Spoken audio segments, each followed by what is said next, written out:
আরএসএসের ideology হচ্ছে বিভাজন করো, রাজ করো। এই বিভাজনকারী রাজ এবং ফেসিবাদের সংগঠন, এটা কোনো এনজিও নয়, এর কোনো রেজিস্ট্রেশন নেই। যে আরএসএস যদি সর্ববৃহৎ এনজিও হয়, তো আরএসএসের মহিলা স্বয়ংসেবক সংঘ হয় না কেন? শ্রমিক ভট্টাচার্য হচ্ছে গুন্ডা, নেতাজি সুভাষচন্দ্র বসুকে যারা যারা গুন্ডা বলবে তারাই হচ্ছে গুন্ডা। প্রথমত এনকাউন্টারটা কখনোই লিগ্যালাইজ হতে পারে না। কিভাবে হলো তাই নিয়ে যে সন্দেহ সাধারণ মানুষের আছে সেটা আজকে প্রমাণ করতে হবে।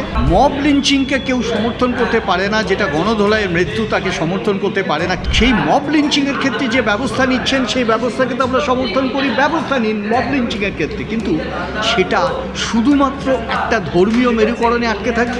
পশ্চিমবঙ্গ সরকার ও তার মুখ্যমন্ত্রী ভীষণ রকম কন্ট্রাডিকশনে ভুগছেন এবং প্রতিটা স্টেটমেন্টের মধ্যে দেখা যাচ্ছে একটা মাইটিনেস, কোথাও একটা একটা একটা সরব বডি ল্যাঙ্গুয়েজ। ভারতবর্ষের সবচেয়ে ইল্লিগাল এবং সবচেয়ে যদি বদমাইশ সংগঠন থাকে তার নাম রাষ্ট্রীয় স্বয়ংসেবক সংঘ, যার নাম জড়িত আছে মহাত্মা গান্ধীর হত্যার সঙ্গে, যার নাম জড়িত আছে দেশকে বিভাজন করার জন্য, যার নাম জড়িত আছে দেশের দাঙ্গা লাগানোর জন্য, সেই আরএসএসের আইডিওলজি হচ্ছে বিভাজন করো, রাজ করো। এই বিভাজনকারী রাজ এবং ফেসিবাদের সংগঠন, এটা কোনো এনজিও নয়, এর কোনো রেজিস্ট্রেশন নেই। এর কাজ হচ্ছে বিষ ভরা, বিষময় ভারতবর্ষ তৈরি করা। এর বিরুদ্ধে জাতীয় কংগ্রেস লড়বে। এবং আমি এটা বলে দিতে চাই পাপিয়া অধিকারী যে আরএসএস যদি সর্ববৃহৎ এনজিও হয়, তো আরএসএসের মহিলা স্বয়ংসেবক সংঘ হয় না কেন? মহিলা আরএসএসের মধ্যে জায়গা পায় না কেন?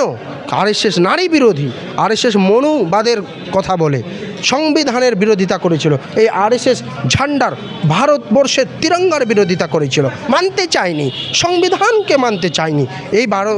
এই আরএসএস দেশের পক্ষে হতে পারে না, কোনো এনজিও হতে পারে না। আরএসএস হচ্ছে যার নাম গান্ধী হত্যার সঙ্গে জড়িত, যে গডসে, তার লিঙ্ক আরএসএসের সাথে ছিল, বহুলভাবে মানুষ কয়েকবার ব্যান হয়েছে। আরএসএস মানুষকে বিভাজন করে মানুষের মধ্যে ঘৃণা ছড়ায়। এটাই হচ্ছে আরএসএসের মূল কাজ। আরএসএসের মূল কাজ হচ্ছে ফেসিবাদ, নাৎসিবাদ, এইসব। আরএসএস কখনো এনজিও নয়, ভালো সংগঠন নয়। মানুষ তৈরি হয় না আরএসএসে। মানুষের মধ্যে বিভাজন করার জন্য কিছু লোক তৈরি হয়, যাদের রোবট তৈরি হয়, যাদের ব্রেন ওয়াশ করে দেওয়া হয়েছে। শ্রমিক ভট্টাচার্য হচ্ছে গুন্ডা, নেতাজি সুভাষচন্দ্র বসুকে যারা যারা গুন্ডা বলবে তারাই হচ্ছে গুন্ডা। নেতাজি সুভাষচন্দ্র বসু হচ্ছে ভারতবর্ষের অভিমান, বাংলার অভিমান। নেতাজি সুভাষচন্দ্র শ্যামাপ্রসাদকে নেতাজি সুভাষ নির্দেশে যে পিটিয়েছিল, শ্যামাপ্রসাদের ভালো করেছিল, কারণ নেতাজি সুভাষচন্দ্র জানতেন যে এই লোকগুলো ভারতবর্ষের পক্ষে নয়, ভারতবর্ষের ভালোর জন্য নয়, ক্ষতির জন্য। এই জন্য শ্রমিক ভট্টাচার্যকে বলবো, নেতাজির বিরুদ্ধে বললে বাংলা ভারতবর্ষের মানুষ আপনাকে ক্ষমা করবে না, আপনার বিরুদ্ধে লড়াই করবে। আর বিজেপির এটা মানসিকতা, যার প্রতিফলন জনসম্মুখে হচ্ছে। বারুইপুর কাণ্ডে এনকাউন্টারের প্রসঙ্গে আমাদের পরিষ্কার অভিমত, এনকাউন্টারটাকে তো লিগ্যালাইজ করা যাবে না, যেভাবেই কথা বলুক।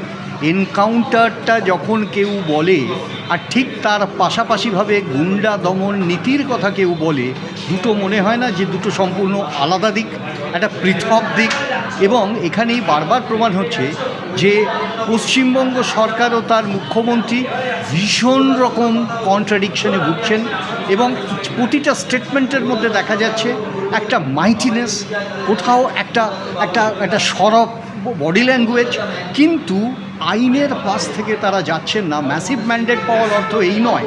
আমরা আমাদের ভারতবর্ষের রাজনীতিতে বহু দলকে দেখেছি, কংগ্রেসকে তো দেখেছি এবং অনেক দলকে দেখেছি বিভিন্ন সময় ক্ষমতায় আসতে ম্যাসিভ ম্যান্ডেট নিয়ে, আবার ক্ষমতা থেকে চলে যেতে ওই ম্যাসিভ ম্যান্ডেটের বিরোধিতার জন্য, যেটা তৃণমূল কংগ্রেসের পশ্চিমবাংলায় হয়েছে।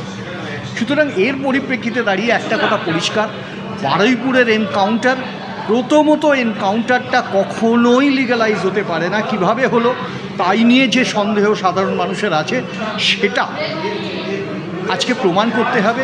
ওরা সিআইডি কমিশন করেছেন, কিন্তু প্রমাণের কোনো শর্ত কিন্তু এখনও পর্যন্ত খুব কনভিন্সেবল নয়। যেটা মানুষ বুঝছেন তাতে কিন্তু একটা অদ্ভুত রকম একটা একটা একটা জোড়াতালি লাগাবার কাজ করছে আমরা দেখতে পাচ্ছি। সুতরাং এনকাউন্টারের বিরোধিতা তো আমরা করি শুধু পশ্চিমবাংলায় না, ভারতবর্ষের আইনগতভাবে, এবং এনকাউন্টার মানেই হচ্ছে কোনো মানুষকে বিচারের সুযোগ না দেওয়া। গ্রামের মানুষ যাকে বিরুদ্ধে মেরে ফেলেছে তার পরিবারকে মুখ্যমন্ত্রী আজকে একটা চাকরি এবং 25 লক্ষ টাকা দিলেন। তিনি নির্দোষ হওয়ার আগে তিনি দিলেন। ওই সরকারি যখন বিরোধী ছিলেন তখন তিনি বলতেন যে মমতা ব্যানার্জি শুধু পড়ে গেলেই টাকা দিলেন, কিন্তু বর্তমান সরকারও তো সেই একই কাজ করছে। শুধু একই কাজ করছেন না, আরও বৃহত্তরভাবে করছেন, এবং আরও একটা একটা একটা সন্দেহজনকভাবে করছেন। আমি বিশেষভাবে এটা বলতে চাই, তার কারণ হচ্ছে যে মব লিঞ্চিংয়ে এটারও তো বিরোধিতা আমরা।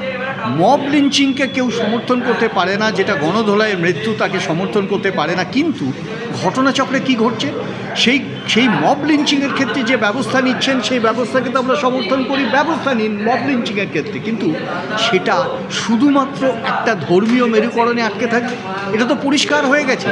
আমরা বারবার যেটা বলছি যে আজকে মব লিঞ্চিংয়ের বিরুদ্ধে আপনি যদি ব্যবস্থা নিয়ে থাকেন তাহলে এনকাউন্টারের বিরুদ্ধেও সমান ব্যবস্থা নিতে হবে, কারণ এটা ঠিক উল্টো দিকের ঘটনা। অর্থাৎ একদিকে পুলিশ তার রাইট আছে একজনকে এনকাউন্টার করে দেওয়া, আর উল্টো দিকে মব যেটা করেছে সেটা অন্যায়।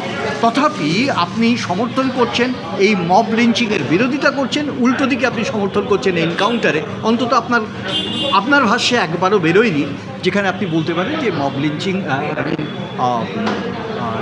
যেটা এনকাউন্টার, আমি এনকাউন্টারের বিরোধিতা করছি, সেটা তো আপনি বলেননি। সুতরাং আপনি নিজেই একটা কন্ট্রাডিকশন তৈরি করছেন যেটা প্রকাশ্যে চলে এসেছে।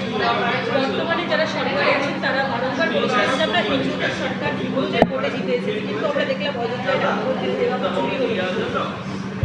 অযোধ্যার রাম মন্দিরের চুরি এটা আজকের ঘটনা না, এটা একটা সার্বিকভাবে এই চুরির ঘটনাটা যে ঘটবে কংগ্রেসের আগে থেকে অ্যালার্ট করেছিল যে এখানে একটা ব্যাপক রকম দুর্নীতি চলছে। সেই দুর্নীতির মাত্রাটা এই পর্যায়ে পৌঁছবে সেটা কখনোই আশা করা যায়নি, এবং পরিপ্রেক্ষিত অবস্থাতে দেখা গেছে যে পরিমাণ অর্থ ওখান থেকে চুরি হয়েছে এবং যাদের দ্বারা চুরি হয়েছে সেখানে অন্য কোনো বিরোধী দলের কোনো ভূমিকা থাকতে পারে না, তাদের কোনো মেম্বারশিপ ছিল না, তাদের কোনো রকম অ্যাটাচমেন্ট ছিল না। বরং যেটা দেখা গেল বিশ্ব হিন্দু পরিষদ, আরএসএস এবং প্রধানমন্ত্রী এবং যেসব অফিসিয়ালরা রিক্রুটেড হয়েছেন ওখানে, তারা কিন্তু এই চুরির সাথে যুক্ত। আমরা বারবার বলছি, এই কিছুক্ষণ আগে আমাদের নেতা এখানে বলে গেলেন, আমরা সেই কথাটাই বলছি যে শুধু চুরি, এখানে চুরির ক্ষেত্রে তদন্ত কমিশন না, এদের নার্কো টেস্ট করা উচিত, নার্কো টেস্ট করে বোঝা উচিত এর সূত্র কতদূর বিস্তৃত, কারণ প্রকাশ্যে এটা আরএসএস, বিশ্ব হিন্দু পরিষদ এবং সরকারি ব্যবস্থাপনায় এই চুরি হয়েছে। সুতরাং দায়বদ্ধতা প্রধানমন্ত্রী সহ সরকারের, আরএসএসের এবং বিশ্ব হিন্দু পরিষদের দায়বদ্ধতাকে অস্বীকার তো করতে পারবে, করতেই হবে।